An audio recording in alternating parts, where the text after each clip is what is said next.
คุกคิงลาวถูกพี่น้องข้าวปุ้นพี่น้อง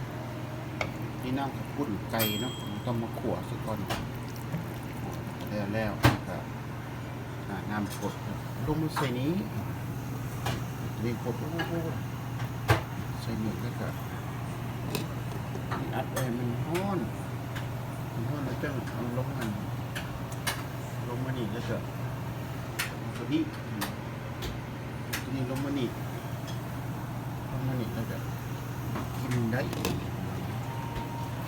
มากินพี่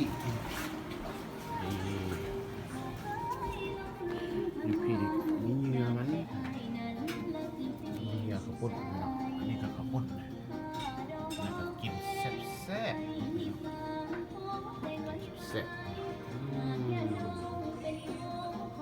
แซ่บนะกินดูใส่มันคือเกา